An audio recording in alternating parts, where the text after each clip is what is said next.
Podcast. If you're ready to grow, then let's go. This is the Lincoln County Podcast. Hey, yo, Matt, let's start the show. Hey, I just want to say thank you to all the sponsors of the Lincoln County Podcast. Hozak Plumbing, Simply Worth, Medical Weight Loss, Town and Country Insurance, The Guild, and Boyer Academy. Thank you guys for your sponsorship, and thank you for making the Lincoln County Podcast possible. Just want to say thank you to everyone at Boyer Academy. Without the success of Boyer Academy and all the families there, I wouldn't have met all these wonderful people in and around Lincoln County that have came on the Lincoln County Podcast. So without you guys, none of this would really be possible.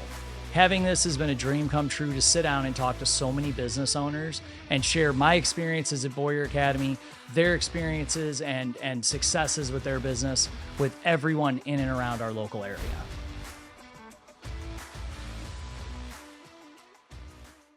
Hey guys, welcome to Lincoln County Podcast. Super excited today. Another great episode. Thank you to our sponsors, because without them, we wouldn't be able to bring you guys all this great content and all these local people, local businesses, and local things going on for us here in Lincoln County. So I hope you guys are all enjoying it, liking, sharing the episodes, and getting value out of what we're bringing. And enjoy this episode as well. I'm going to turn it over to my guest to introduce himself, and we'll get started. Hey everybody, I'm Jeremy with Pesky Critters. We've been in and around Lincoln County since Dad started the company in 1990, and been serving. I started with him 2013 full time. We're just banging it out, killing bugs all over the county. That's awesome. So what kind of got all of this started for you guys? Dad was looking for some side work. He was working in the asphalt industry and needed something to help support the family, wife and 2 kids, and mid to late 80s, wasn't making a ton of money, and so needed some extra income. And he actually got started with fly systems in horse barns. Started killing flies, putting little tubing through each horse stall, a little nozzle. If you ever go into Grant's Farm and see that those nozzles above the Clydesdales, Dad actually installed all that for them. That's really cool. So from killing flies, kind of started this bug thing seems to be where to go. And in 1990, roughly, we can't pinpoint an exact date. Yeah. You don't have exact time frame, but we say 1990 because it was right at that time frame. He started working with a guy down in St. Louis and spent some time, got his license, got certified, passed all his tests, and then started just side jobbing, killing bugs in the county, and it's grown from there. He went full-time with it in 2005, left the asphalt industry and started doing this with him and my mom 2005, and then just every year got busier and busier till he finally came to me and said, hey, I'm going to have to hire somebody.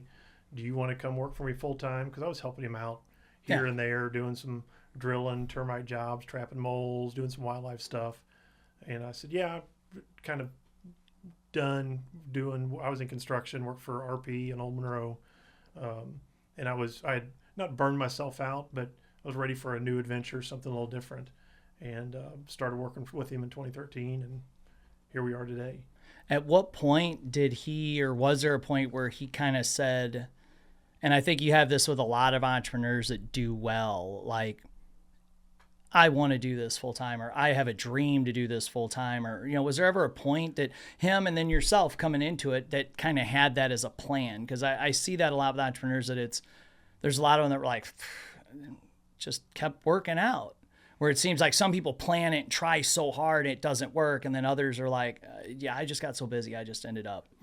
I think that's kind of where Dad was. If you ask him, probably in the early 2000s, was when he realized, like, hey, I could probably make the go of this, but their big hang up was always health insurance. Yeah. You're working for somebody else, they're paying the health insurance. Yep. Like, that's a huge safety net.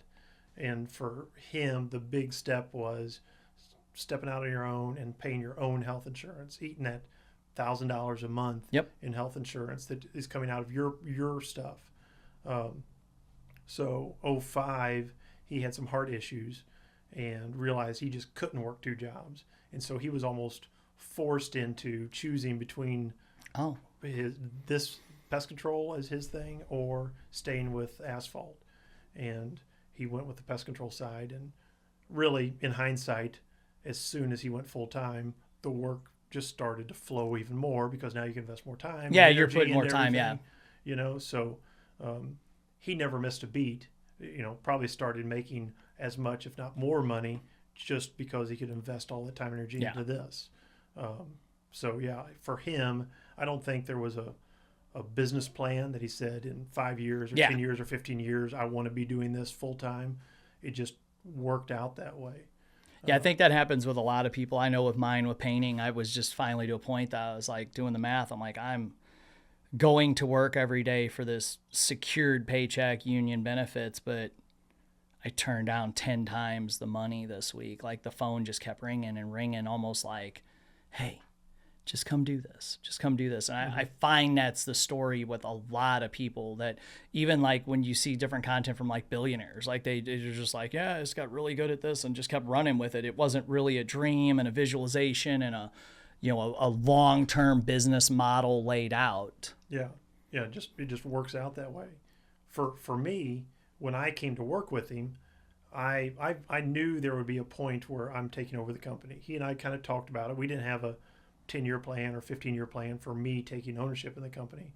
But I knew, like, Dad's at that point was 58, 59. I figured he had 5-6 years left, and then would start slowly stepping back, and I would just start slowly taking more and more responsibility.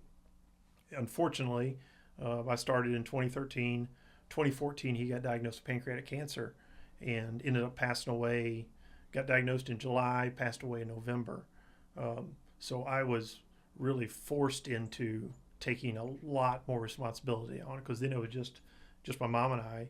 And it was a year and a half, 2 years of really learning how to run a company, because I hadn't picked up all those skills from Dad yet. I was just coming out of working in construction, swinging trusses to houses, and learning how to kill ants and how to kill spiders. Like, I was still really green in that aspect. And all of a sudden, I've got a company that's supporting my mom and me, and we hired my cousin. That's a big jump. It was, it's a lot to swallow. We brought on my cousin spring of 2015. He was really good. All of Dad's customers were amazing during that time period, especially. Dad built a good rapport with them all. They all trusted Dad, and so that trust rolled over to me, whether I deserved it or not. I had it. And so we had a lot of customers that are like, hey, I know it's a struggle right now. I know you guys are still figuring things out. Like, we're here. If you need to bump us, if you need to do this, if you need to do that, like, we'll work with you. And so they gave us a lot of flexibility that first year and a half to work through our own mistakes, to figure out how to, hey, I'm doing this wrong, or I need to adjust how we apply chemical here to solve this issue for these customers quicker. And so I really, probably summer of 2016, fall of 2016 is when I really felt like we started to, I could breathe. I knew what I was doing and could understand, like, how to work with customers and how to solve those issues. If a phone call came in, I didn't immediately open Truman's book of pest control. It was right there. Read everything. I could solve questions over the phone. I could identify stuff. Things were starting to roll. So 2016 and 2017, just every year got a little bit easier, if you can say run a business gets easier. You just learn more. Yeah. And so then 2017, 2018, we started hiring, bringing on more and more people, and now we're where we're at today, which is my sister's in the office, answering the phones. We've got another girl in the office answering phones for us. We got 5 technicians on the road now, and I'm bouncing back and forth between the office and on the road, depending on how busy we are. Yeah, that's something that I learned as we scaled the painting company. That I had to explain to people, when I'd have a painter maybe pull something, everybody in the office like, hey, just let them go. I'm like, whoa. The amount of them, it directly calculates how many of you are in here. Like, but it's wild though that when dealing with customers and running a business, how it's not just the labor force, it is the people in the office, like how much work is generated for them by just follow-up calls, questions, scheduling calls. It's just, I know with us, we have some clients that the hand-holding, if it's a large project, I had one lady when Dina was still with us that came into the office like 4 or 5 times. Dina was like, whew, because I want this on the bid. Well, I want that on the bid. We'll take this off. We'll change that. It's a lot. And I don't think the everybody always kind of calculates that part out. in today's society that jobs like what you do and what I do, where we're sending people out into homes, that there is a lot, like 5 guys at field and then having 2 people in the office. Plus that's a lot of people, but that's a lot of calls, generated questions. And I bet you guys get a lot of that too, where they call you with a question about a bug. Oh yeah. Stuff like that doesn't even directly correlate to paid. Yeah. Our newest office girl, Julia, has been with us for probably 3 years now. Maybe 4. I don't know. I'm gonna get this wrong. She's gonna watch this and be like, "I've been with you for 7 years." But, when she came in, she was amazing because we didn't have processes in place for her. We were just like, we need somebody else to answer phones. We need somebody else to schedule. Like, it's getting to be too much. And she came from some other offices and had kind of understanding how some of that had to work. And so immediately started literally making like handbooks of pests and handbooks of protocols and handbooks of things. So if somebody called 6 months into her work and said they had ants, she could flip to a page of ants and start to help to identify the ant. Oh, nice. And then talk to the customer about what we need to do to. And I joke with her nowadays and tell her that, like, some days she's smarter than my technicians in the field, but because she's that first line sometimes for like diagnosing an issue.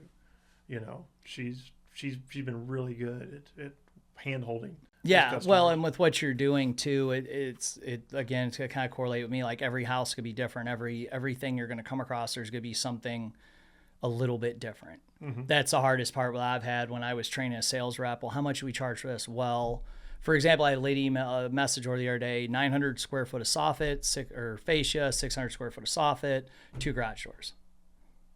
Doesn't sound like that much. It's a 4,800 square foot house with peaks and gables and everything. And these soffits, and they're a 12 pit, like they're crazy pitches, and they're over another roof that's kind of tilted at this angle. So you ain't putting a ladder. Because I was like, looking at it, I'm like, I kind of need to see the house for a visual on this. Maybe because she's someone that we know. I'm like, maybe I just shoot her a bid, maybe save myself the trip because it's in Defiance. I pulled the house up. I'm like, oh, good Lord, I got to go out there.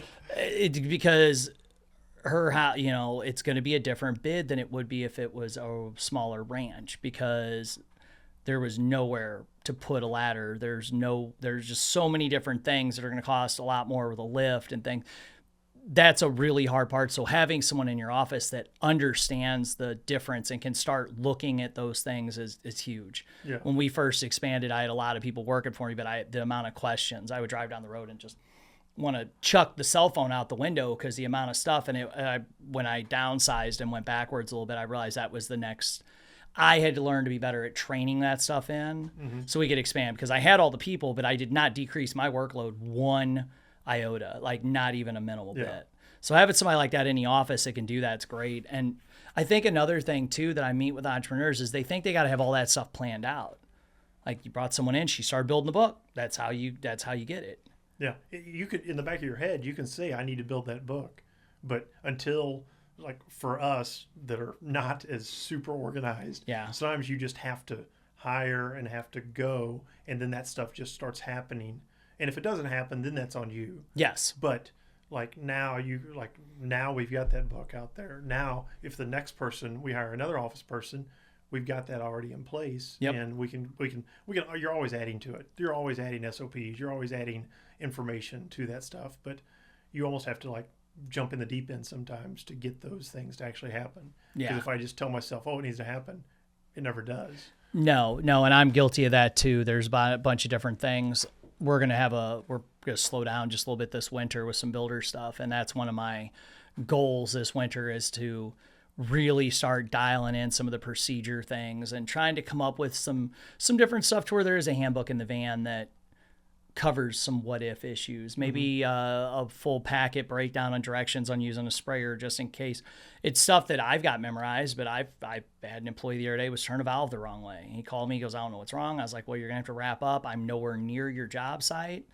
I don't know what to tell you. I can't diagnose a sprayer over the phone. I'm not there. I didn't see what all you did when you got to the job site. And he called me back. He's like, it was pushed the other way. I just got kind of turned around. I'm like, okay, cool. Let's move on with the day. So putting that stuff into place, you almost can't have all that stuff before you open. No. I think there's a lot of people, I meet them, they'll be like, oh, I've got this and this and this and this and this and this and this and this, and I'm ready. And it's like, they're like, what do I need to do now? I'm like, well, it sounds like you just need to go open the business. They're like, oh, I knew you were going to say that. You're right. Just happens. Yeah. Because you're going to open the business in that situation, and you're going to find that you don't have this and this and this and this and this. Yes.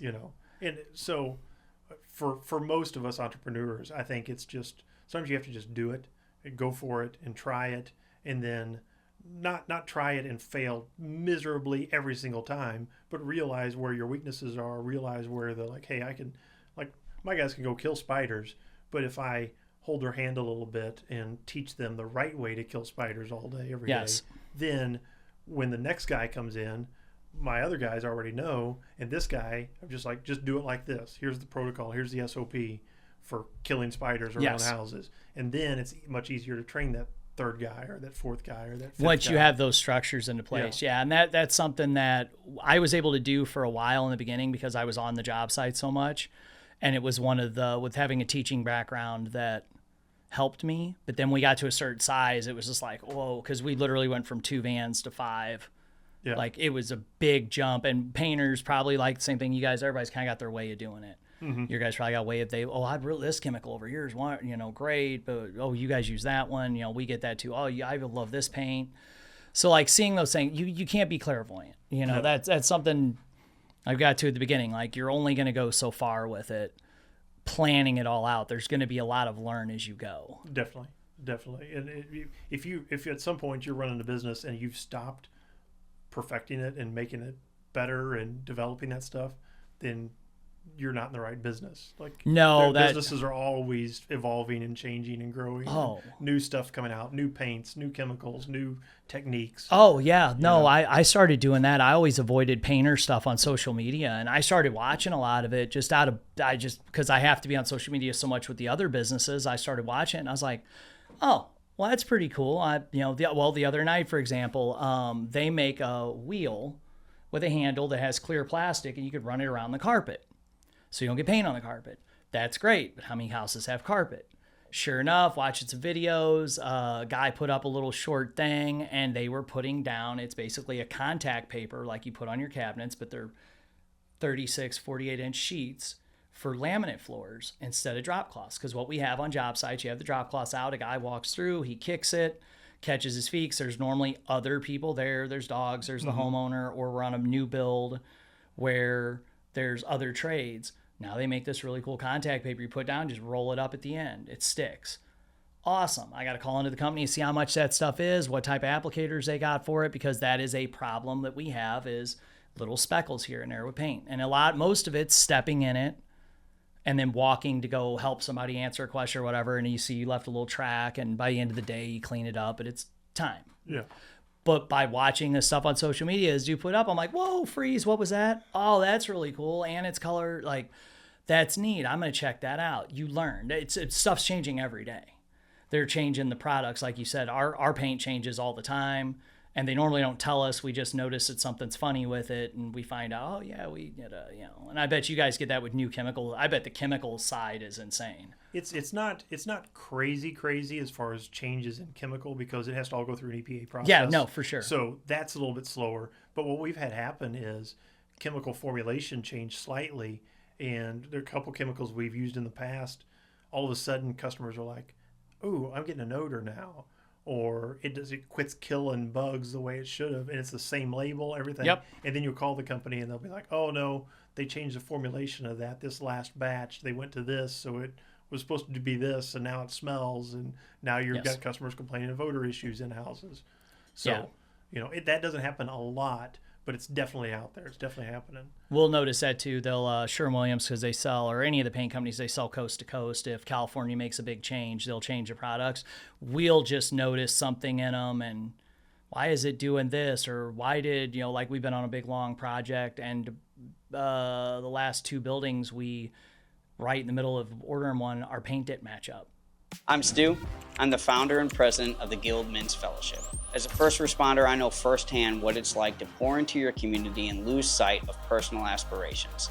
And that's why I founded the Guild. The Guild is a nonprofit that offers personal development programs to first responders and veterans since 2019. We offer our services completely free of charge. Peer support, critical incident stress debriefing, our flagship program, Stations Immersion Camp, and one-on-one coaching is accessible by people who apply and are approved through our website. Like all nonprofits, we need people and funding. And one of the ways that we've come up with to solve the funding issue is to take our curriculum and put it into modules that are teachable to your organization or agency.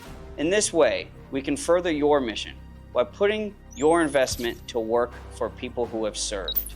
If you're interested in finding more information or applying for our services, or if you're interested in helping by booking us for trainings, keynotes, or consulting, visit our website, guildfellowship.com. We haven't had that issue on the other 4. All of a sudden we had an issue and they backpedaled or whatever, but there was probably a formula change that came down from the factory. They might not even been aware of it, but our paint didn't match. So we had to repaint a bunch of the units. Like, it's just little stuff that we've kind of come across that's ridiculous. And it happens, but it's part of the business is change, evolve. Like you said, if you've got a business, you're not changing or doing anything different, there's something wrong. Yeah, there's. I like new technology. I like new things and new ideas. So I've realized I've had to step back that, because in my personal life, new, cool, shiny means like, ooh, I need that. I want that. I gotta have that. And Job site doesn't always work. I've realized that's a lot harder when especially now I'm outfitting 5 guys. So the new, cool, shiny sprayer, well, I got to buy 5 of them now. Yes. So I realized I've had to tone down some of that and either phase it in slowly or just realize, hey, we're going to commit some cash to buying all new sprayers. Well, and is it worth? Yeah. Is it worth the swap out? There's a lot of stuff we use that's fine, but now there's a new brand of sprayer. It's got an air pressure gauge, which ours are all electric airless, but there's another one that's a little different, and the machining of the parts is a little nicer, but I got 6 trucks to outfit, so it's a $30,000 plus if I want to. And ours are getting near their life cycle. They've been rebuilt a bunch, and I told the guys maybe over the winter, my plan was to slowly start replacing some of them with these new. We just love this new brand. We've used it a couple times. Whereas me, if it was just me and my truck, I would just buy a new one, throw it in the van, and go. Like, that's going to make my life easier. I'm going to get one. Yeah. But again, you're like, oh, now I got to have 5 of them because everybody needs one. Are they going to break up? The Sherwin-Williams comes out with a new sprayer. It's like, wow, that's really cool. I waited, made sure I liked it. Now I'm like, man, I want one of those. Yeah, I get it. I have to watch myself with that too. Or they're starting to apply a lot of fabric technologies to paint pans. So you get some nice, comfortable paint pans now, not just the dicky ones that were always there. And it's like, every time I turn around, I'm ordering something on Amazon. He's like, what do you got these for? I'm like, I'll be on a job site next week. I'll try them out. They've got a cool new, what we carry into a house is the old school B&G, just a little metal 1-gallon sprayer with the wand. And now the company that makes all of our backpack chemical sprayers is Flowzone. And Flowzone has a 1-gallon battery operated sprayer for inside the house. So now. Pump. No pump. No pump. Battery nice. operated. You just carry around. You can actually switch the tanks out. So if you're using different types of chemical, you can swap the tanks. So we've got one of those at the office. And I've told the guys, like, maybe at some point we have a bunch of these, but there's one at the office. If you're on a big job, you're doing a big interior office complex, and you don't want to be pumping that thing up all the time, grab it, take it out, and use it. But there's only one. Yeah. Like, I'm not buying. What does something like that run? Those, I think, we're right around 300. Oh, okay. Yeah. So it's not a crazy expense. No, when you're buying a bunch of them. Yeah. And if there's nothing wrong with the other one other than the fact the guy's got to pump it with his hand, it's like. Yeah, it's a 10 seconds a house type time saver. Yeah. You're not saving much time by battery operated. But it's cool. I like the new tech. I like the new methods. There's a product now we apply for bed bugs that's actually a fungal product. So when a bed bug crawls through it, he picks up a fungal spore.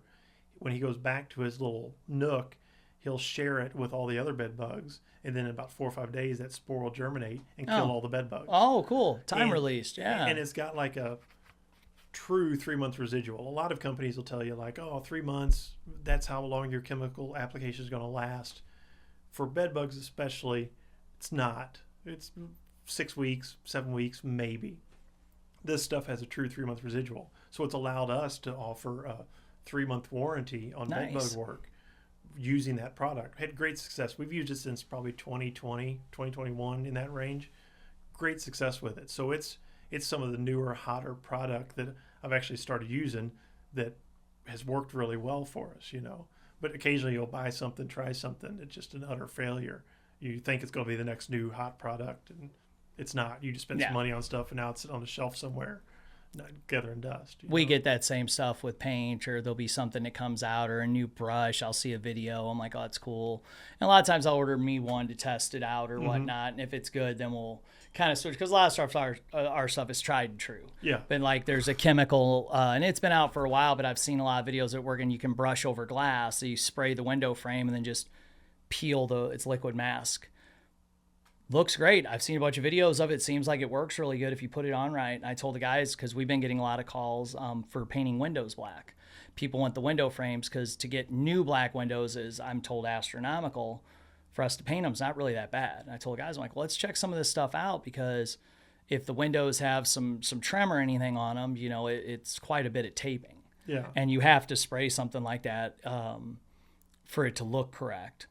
So it's something we've been checking out. I told the guys, next time we get something pops up, I'll order a can. We'll kind of try it, because if it's going to make them quicker, more efficient, and it's going to give the customer a better quality product, I'm all for it. 100%. You know, there's some things I watch guys do don't make any sense to me. Me and my guys will try it. When we first started, we do our spray outs one way, then we did it a different way, then we did it a different way. Rich and I went on like 4 or 5 and finally picked the procedure we wanted to do. Takes a little bit longer, but we felt it got us a much better product. And it was worth, to me, the 2 hours that it took longer was worth it for the fact that it just looked better. It was a smoother process. It was a little bit cleaner. We felt it didn't waste as much paint. Did it take a little longer? Yes, but it wasn't a big deal. And so that's the way we did it. So sometimes that trial and error, because of right now with modern day, the technology is insane. Like the stuff they managed to come out with is just, I feel like every day I see something, I'm like, whoa, that's really cool.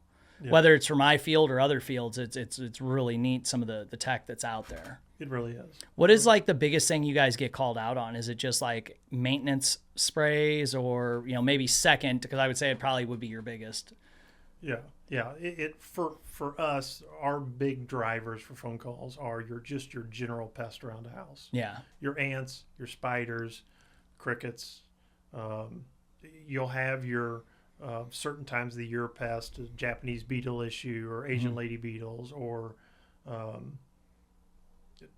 fall, you get into mouse issues around houses. Yeah. So those during certain months will generate phone calls, but consistently ants and spiders are in Lincoln County the two main pests that we deal with.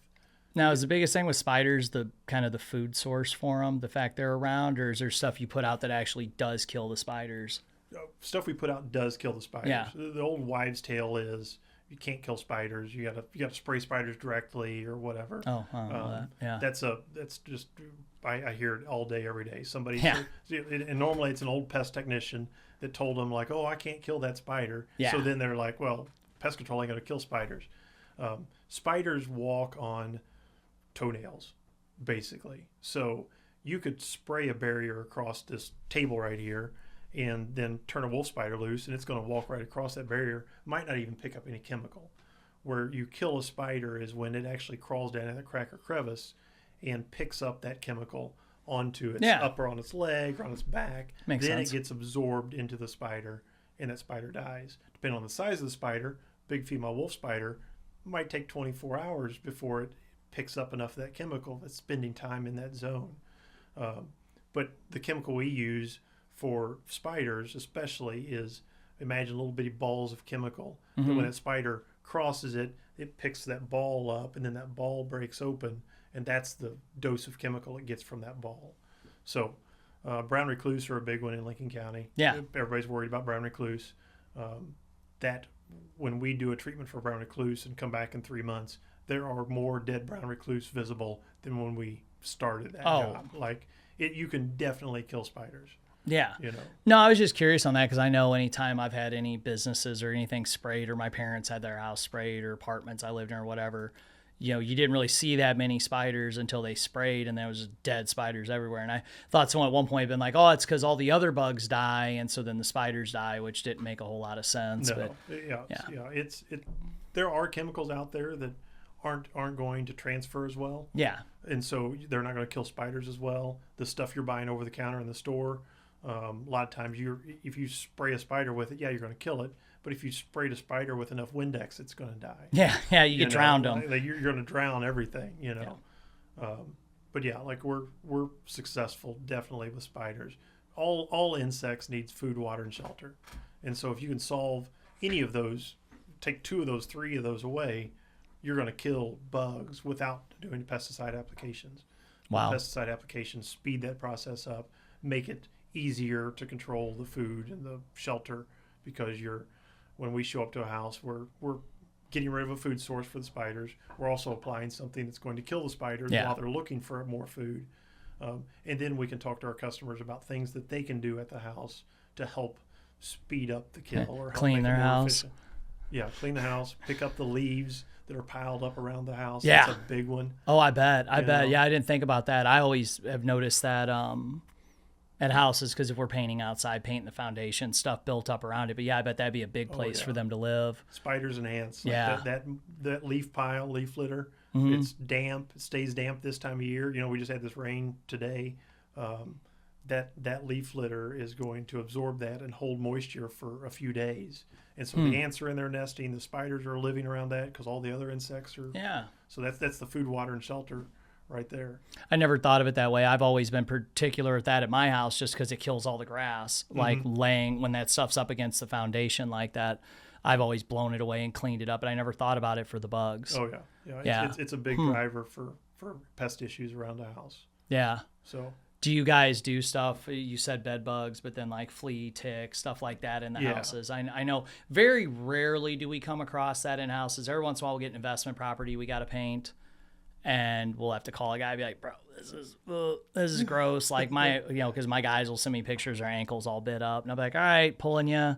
You're gonna have to do so every great once in a while. I normally wean those out pretty good. Every once in a while, one of them will call and say the right things. It won't pop up and Casey's radar. And when she says it to me, it won't catch on mine. And then the guys will be like, ugh, you should see what we're trying to paint today. I'm like, it's very rarely I won't just bid over the phone, but every once in a while we'll be really slammed and someone will just hit us with something. I'm like, yeah, whatever. I don't got time this week, or I don't have time, following week. So yeah, I never thought about that. But do you guys do like special stuff for, fleas, things like that? Oh yeah. Like especially from now till October, November, fleas are not a big thing, but definitely a driver of phone calls.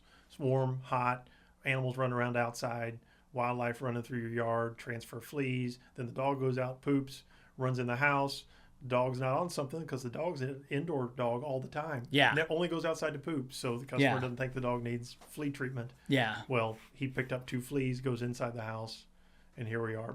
You got a mess. Back to square one with a flea issue. So fleas, ticks, tick treatments normally in a house. Ticks aren't an infestation inside the home, but on the exterior. We do mosquito stuff, so people having like birthday parties or having a graduation party or just a barbecue, we can do like a one-time treatment to knock those mosquito issues down. Oh, that's really cool. Yeah. People take advantage of that for sure. I didn't think about that for like a party. How long would something like that last? Depends. 21 days, 20 to 30 days. So we tell people like call us 3 to 4 days, or not call us 3 or 4 days before the party, but set up an appointment to have the house or the property, the area where this party is going to be at, treated 3 to 4 days before the party. So if you're going to have a party on Saturday, call us and set it up for that Tuesday, Wednesday, and then we come out, fog everything, and then you can have your party without swatting at every single thing. Because sometimes they get really annoying trying outside, but you even just going out back to barbecue or just do something in the yard, there's sometimes it's like, wow, this is atrocious. And it seems like they like some people better than others too. Like, I guess I smell really bad. I don't get them as bad as like Casey the other day was outside with the kids for a little bit. She was just ate up. My wife's the same way. Yeah. Like, my wife can stick her head out the door and Yeah. get 7 mosquito bites. Yeah. You know. That's how she is. Yeah. And Ben's the same way. Ben gets ate up with them pretty quick. And I was outside with him. I was like, oh, I must not have bathed enough There's today. probably some science there. I Yeah, don't know no, the science. It's, but you know, that's blood tastes better, whatever. Yeah, who you know. knows? But yeah, like did those definitely drive calls. You've got the darker side of pest control, which is your bed bugs and your German roaches. Those are the ones, when people hear those, they think nasty house, they think low income housing, super infested, like really gross. It surprised you, the people that I have treated. Well known, super clean houses, just wrong place, wrong time. Stayed at a VRBO somewhere, stayed at a bed and breakfast, went to Jamaica and brought them back. Like, it's just, it happens. Anybody can get them. Yeah. Know? So no, definitely you would think that way though, because that's been my experience with them. Like when we've come across anything that was really gross, it was a low income, it was a rental, or we did some Section 8 apartments in the city we had to pull out on because it was just the mold, the bugs, the people. It was bad. Yeah. Just everything about it. Finally, I just walked. I just told the guys, I'm like, we're just done. We're moving on with life. Like, this is becoming too much of a problem. Unfortunately, we can't walk away from those bad pest issues. No, that's like, our thing with the painting. It was, ours was we literally, the one lady in one apartment, the guys called. They're like, she just walked out and peed in the hall. I'm like, just pack up. I can't even do this anymore. I was like, your phone calls are making me feel like the worst business owner on earth. I was like, we were just trying to get the project. As we sign into these. Like, I was just trying not to get sued. I was like, let's just finish it. I know it sucks, but there's, not everything's a gravy walk. But finally, we just had to pull them. I'm like, okay. And I told the people, I'm like, you guys can't keep them in their apartments urinating. Like, we can't. This is just ridiculous. Like, I can't even believe I'm having this conversation with you guys. We did we were doing a treatment. Tenants move out, landlords call us and like, hey, it's got fleas, it's got bed bugs, it's got roaches, and they called us and like, hey, this one's bad. Like, our guys won't even go in and clean it out. It needs trash hauled out, but they won't touch it. So we go in and it was a bad one. Like, it was a top 5 bad job. And we were there 2 or 3 times, knock them back. It was roaches. German roaches was the issue. And we about had it where, like, hey, you could go in there and they could clean it out and get it to where it's tolerable. Then we go in for a final Then you go back in, for sure. Knock it down. And I was going to get the key to unlock it. And I called the guy and I'm like, hey, I'm getting ready to head over there. And he's like, oh, he said, my guys still won't go in there. He's like, we're just tearing the place down and hauling a new trailer in there. Huh. Like, wow. I was just in there 3 times trying to solve this issue and wow. just gave up on it. But it's what happens is if you get bed bugs or you get German roaches, you're going to find it pretty quickly. Yes. You're going to call me. Yes. I'm going to come take care of it.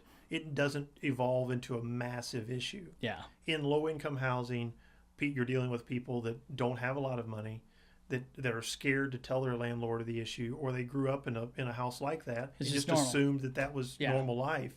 And those issues get bigger and bigger, and then it's overwhelming. Yeah. And then potentially you get family services involved, or somebody telling them they have to do something, or like this situation was these people just trashed this place. Like, it was more than just roaches. There was nasty things there. I paint some apartments like that for somebody. Yeah. I know exactly, because we've had to we went into one. I told the guys, like, when we're done today, because we went over a weekend and did a bunch of them. I said, when we're done on the last one, because we went and looked at all five of them, and we're like, all right, this one is like, we're wearing rubber gloves. Like, we had one we told them we couldn't even do. It was just too bad. I walked in, I'm like, it won't be bad once we open the windows. And I noticed the windows were open. I was like, oh, no.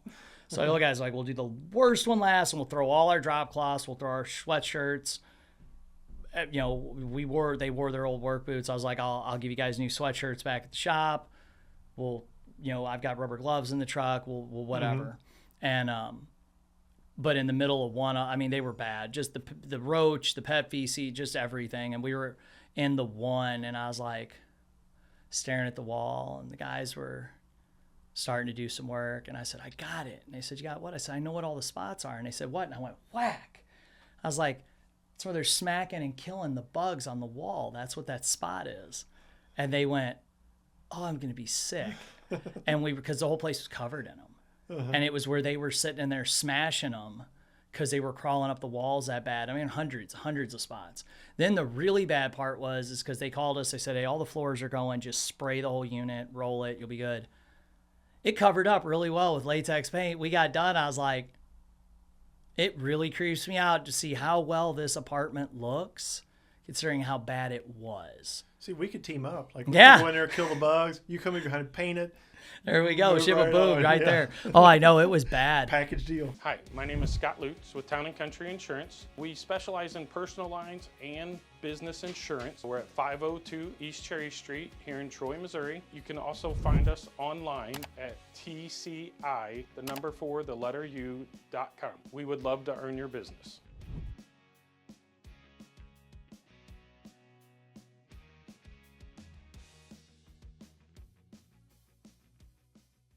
It was so bad because they were gross, and I go with the guys on that type of stuff. I can't stomach to send them. I won't send them anywhere I won't go. Yeah.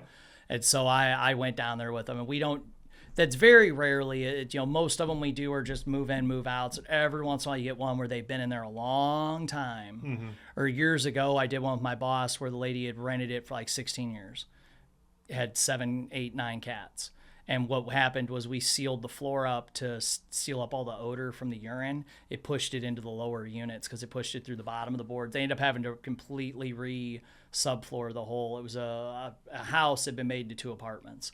Subfloored the whole thing. It was bad. And we sprayed some gnarly chemicals in it for killing it. They bleached it. We hit it with, it was bad. And that's stuff that just as painters we come across. Just like you come across one every once in a while, you're like, whoa. Normally it's your basic. Yeah. Somebody gets a bug, they catch it right away because their house is clean. You exactly. know, it's very normal. It's very rare that we go into those. I tell people, like, don't feel bad because you've got German roaches or you've got bed bugs or you've got. I've had people like apologize for their mess in their house, and I tell those people, like, if you're apologizing for your mess, then your house is probably one of the cleaner ones I'm in today. I literally said that this morning. A lady's like, I'm so sorry we're doing all this stuff. And I was like, it's always a rule. If you're the one saying you're sorry for it, trust me, this ain't you. I've seen a lot worse. It's the ones that are like, oh, come on in, everything's good. You're like, whoa, you live like this. Yeah. Like, yeah, those are the ones that catch you off guard. But yeah, no, same thing for us. You're like, oh, it's such a mess. You walk in, there's like a book tipped over. You're like, yeah, it's terrible in here. It's crazy. We've got some customers that like we have to call 2 weeks in advance before we can come treat their house because they need time to clean it. Yes. And you're like, I can eat off of your kitchen floor any day of the month. I just could surprise you and eat off your kitchen floor and I'd be fine. You know? I laughed. I had a friend of mine like that. One of my instructors, her mom called me to come give him a bid. And I had to give him a time or whatever. And I get there and she's in her room with her feet up. And she's like, can't walk on the carpet. Mom cleaned everything. I had everything in the house was perfect. I was dying. I'm like, you worked really hard this morning because every room had perfect vacuum lines and everything. I was like, I'll just look from here. I don't want to mess up the line. Oh, no, we were just hanging out. She's looking at me down the hall. She's like, no, we're not. She's like, Mom made me clean everything. I was dying. But I'm the same way. Like, if I think someone's coming over, I'll sweep. Like, I'm. Yeah, they're OCD about it. Like, and literally those people think that, like, we're going to, I don't know, like, immediately go to We Love Troy, Missouri Facebook group and be like, Mrs. Jones's house is a pigsty. Oh, it's bad. You know? Yeah. You know. No, I get those say whats. I get such a kick out of it. Because like you said, if they warn you about it, it's like, shit, this ain't nothing. Yeah. It's like you should see some of them. I mean, there's been a lot of them. The funniest one I ever had painting is the father-in-law owned the property. The daughter and son-in-law lived there or something. But we were painting the ceilings only because it was insurance work. And I had a little dribble of paint at the wall, and I went like this to wipe it off, and I wiped off the dirt. It was a clean spot. I turned to my boss like, what do I do? He's like, I guess go outside, get some dirt and rub on it. So I just kind of rubbed some shit. I didn't know what else to do because I did. I got a little dribble. I took my rag, and I wiped it, and there was a clean circle. And I was like, because he told us, he goes, whatever you do, don't bump any of the walls. I don't want to have to pay for anything in this house. Like, it was bad. Like, it was so bad, we pranked the apprentice. He had spackle. He's going around spackling stuff. And I was like, hey, man, here's some spackle. And we tossed it. It was a rotted jumbo marshmallow. They've been laying on the floor. He's like, this is really crumbly. I'm like, oh, that was a marshmallow. I'm sorry. He was like, I'm gonna kill you. There were cheeseburgers behind. We slid the bed out to paint above it, and there was just they would finish their McDonald's and just chuck it over their back into the floor. Like it was funny because we went in to bid it or went in to start that day. I drove, which I very rarely did with my old boss. We walked in. As we're walking out, I'm like, man, I really appreciate you today, boss. And he's like, he was so confused because the house was disgusting. He's like, why is that? I said, you let me drive. I'll see you tomorrow. And I started heading to my truck. Get over here. You're not leaving. I'm like, And then when we went to take lunch, everybody come outside, and him and I are just sitting here like this. And the younger guys are all eating. And I told Joe, I was like, I don't know about you, but there's not hand sanitizer strong enough. He's like, yeah, no, I'm not washing my hands in their sink either. He said, I'll just eat after work. And we had to throw our clothes away because we had bugs when we got home. And the next morning, he come in, he's like, hey, did you guys? I was like, oh, no, my shit got thrown away. I didn't wear it in the house. I walked inside my underwear. He's like, me too. He said, I had bites before I got home. I was like, yeah, me too. Yep. I was like, I threw everything away. And his wife even come by that day to double check we threw our stuff away because she was so freaked out and embarrassed that we painted something that gross. She's like, you boys threw everything? We're like, yeah, oh, yeah, trust me, I didn't. If I could have burned my hands, I would have. I was like, trust, I didn't want to touch anything. That was a funny one, though, because I remember standing there being like, well, the walls are light gray, not dark gray. You know, it's just like I remember looking at him and he's cracking up laughing because we're like, well, how do you fix that? We got to rub dirt. Yeah, like, you got to reblend it back in now. And then like the next day, going to someone's house, like I said, a book's tipped over and they're all worried it looks bad. It's like, get out of here. I remember I had a little bit different story. I had a guy follow me around. I was doing German roach treatment, and now we've got protocol where like if we're doing those types of treatments, like tenants need to be out of the house while we do the treatment.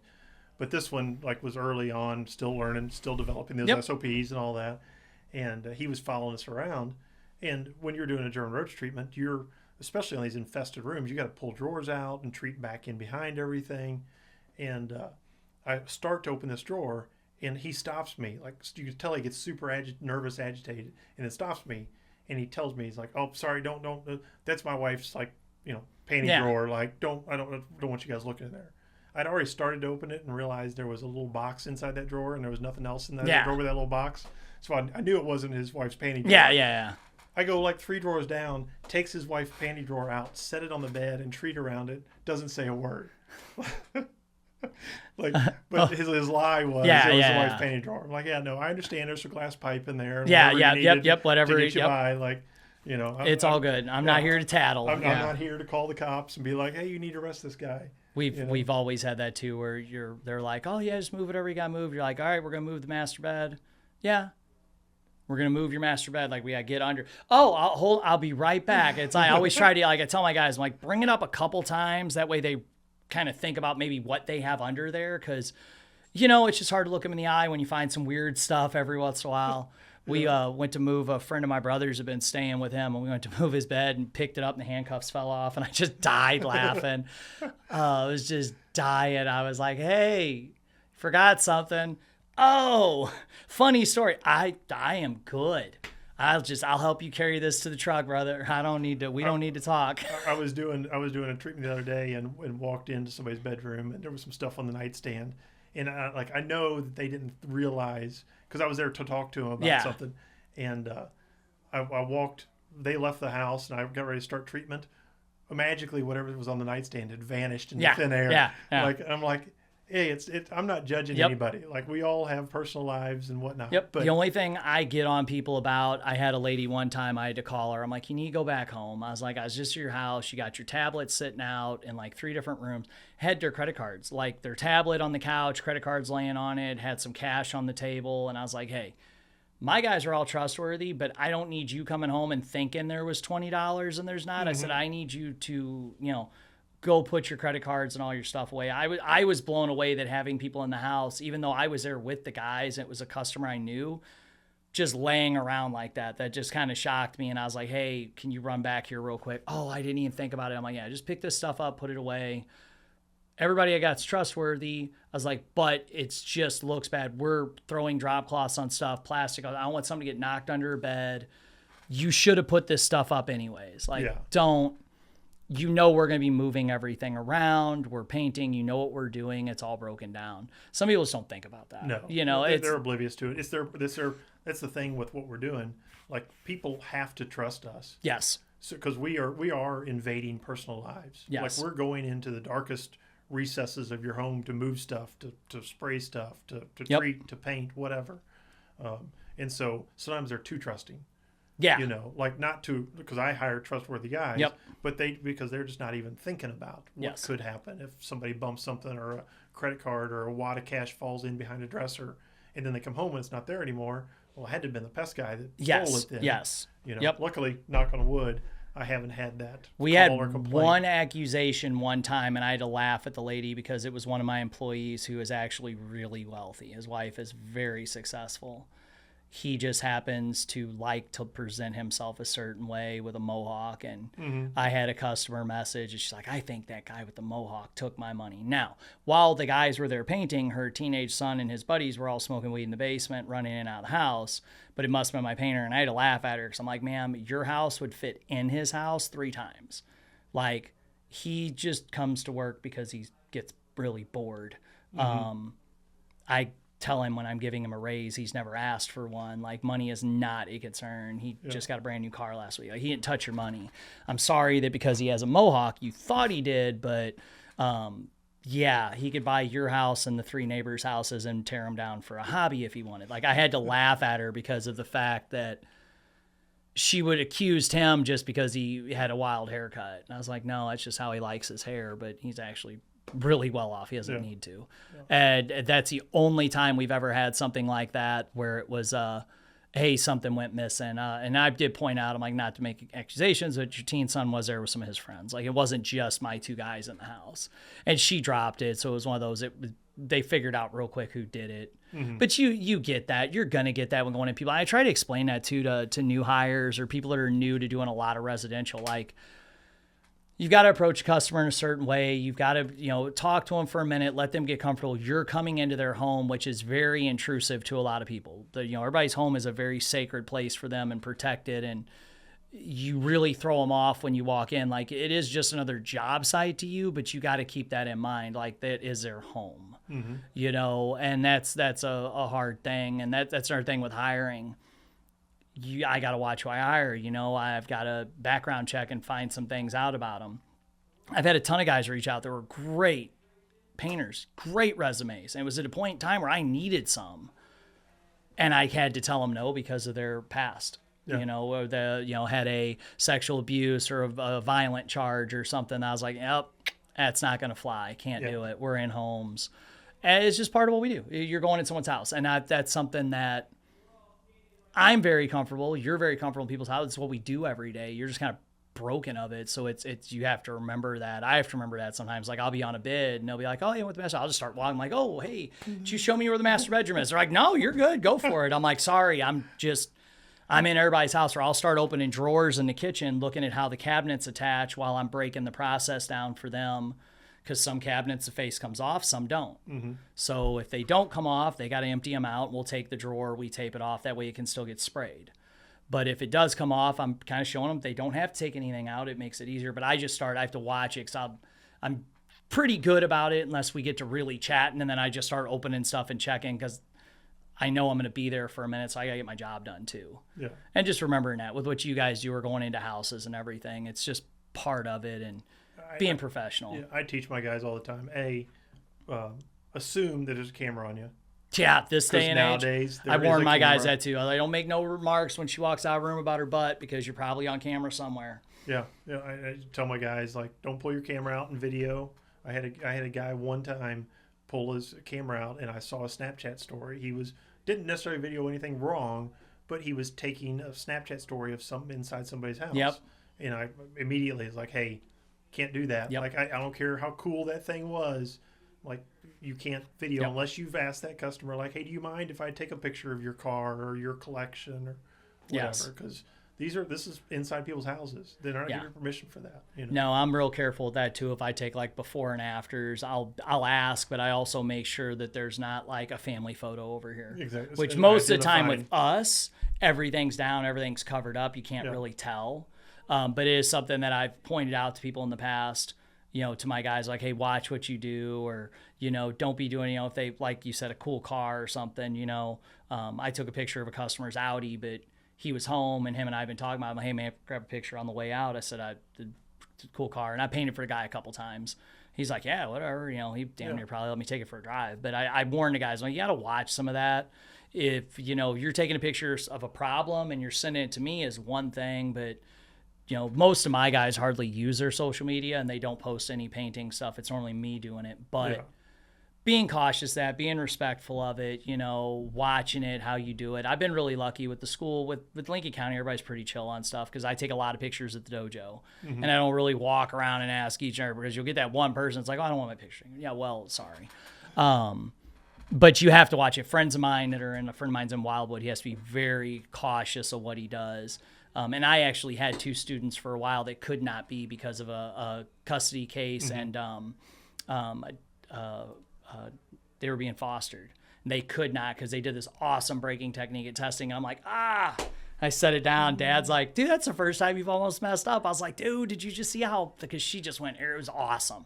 Absolutely awesome. And I was like, that would have been really cool on Facebook because I've got a couple kids that can jump really high. And I was like bummed. And he's like, yeah, I'm bummed for you. He said, I'd love to show that off. That was awesome. Yeah. And even the kids were shocked they did it. But those were like one of my rare cases. But you have to be considerate of that. How you treat it. You know, I really stay on my guys. Don't wash your paintbrushes in the sink. You know, take them home, put them in a bucket. You don't need to clean up in here. Now, if we're at a big commercial apartment building and stuff, they got some mop sinks that the super says, yeah, go ahead, wash your stuff. It's different.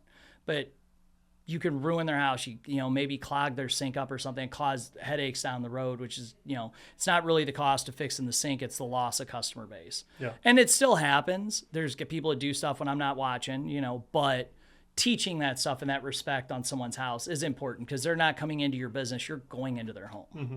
Yeah. And customers appreciate it. Customers see it. Customers can sense it and feel it, you know. Last year there was a TikTok that went viral. There was a pest control technician went into an apartment and started like immediately went to the wall of pictures, looked at the pictures, and then turned and did an about face, went into the bedroom and started opening nightstand drawers. And like obviously was not treating for any pest. Like was just like, oh, attractive female. Wonder what's going on. And I brought that up in training, showed everybody that video. I'm like, even if what you're doing is legitimate, make sure it looks like it's legitimate. Yes. Like, because we have to open nightstand drawers sometimes. We have to do some treatments. We do too to move invasive stuff. Sometimes you got to move them. Just be careful. Make sure you've got a can of chemical in your hand. Make sure you're not just rummaging around in drawers. Like, treat with a purpose is what I tell my guys in the house. Because then if somebody's watching a camera footage, they can watch it for 2 or 3 minutes and be like, oh, okay. Like, he's just treating my house. He is not being weird or creepy or snoopy or whatever. He is just walking around treating. Yeah, and I always tell guys that too. Stay in the rooms you're painting in. You don't need to be in other rooms. And if you do got to do something like that, be like, hey, I got to move the end tables and stuff. Are you good? Oh, yeah, go ahead, whatever. Yeah. You know, let them know. That way it's not misconstrued. Things can be taken the wrong way based on your behavior with it too. Mm-hmm.